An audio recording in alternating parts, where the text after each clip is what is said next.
এটা একদম সঁচা কথা কওঁ, মোৰ নিজৰ পাৰ্চনেল এক্সপিৰিয়েঞ্চৰ পৰা কৈছোঁ যে লাইফত যিকোনো কাম প্লেনিং নকৰাকৈ যদি কৰে সেই কামটো 100% ছাকচেছফুল হোৱা চান্স থাকে।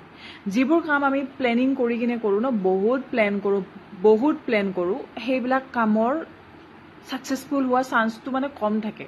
মই যিখিনি মোৰ লাইফত এক্সপিৰিয়েঞ্চ কৰিছোঁ বা মই দেখিছোঁ, মই এটা ভিডিঅ'ৰ কথাই কওঁ যে এটা ভিডিঅ' যদি আপুনি বহুত মেহনত কৰি কিনে বনায়, বহুত ভাবি চিন্তি কণ্টেণ্ট বনাই কিনে আপলোড কৰে, সেই ভিডিঅ'টো আপোনাৰ ভাইৰেল হোৱা কোনো চান্স নাথাকে। ভাইৰেল নহ'বও পাৰে, বেছিভাগ নহয়ে বেছি প্লেন কৰি কিনে ভিডিঅ' বনালে। কিন্তু ৰেণ্ডম আপুনি কিবা এটা ভিডিঅ' বনাই দিব, সেই ভিডিঅ'টো অকস্মাত ভাইৰেল হৈ যাব, অকস্মাত মানে ভিউজ আহি যায়।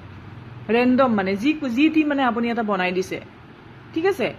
চ' তেনেকুৱা একো কোনো কথা নাই। মানে লাইফত যিকোনো কামতে আপুনি অভাৰ প্লেনিং কৰি লাভ নাই, প্লেনিং নকৰাকৈ কৰক।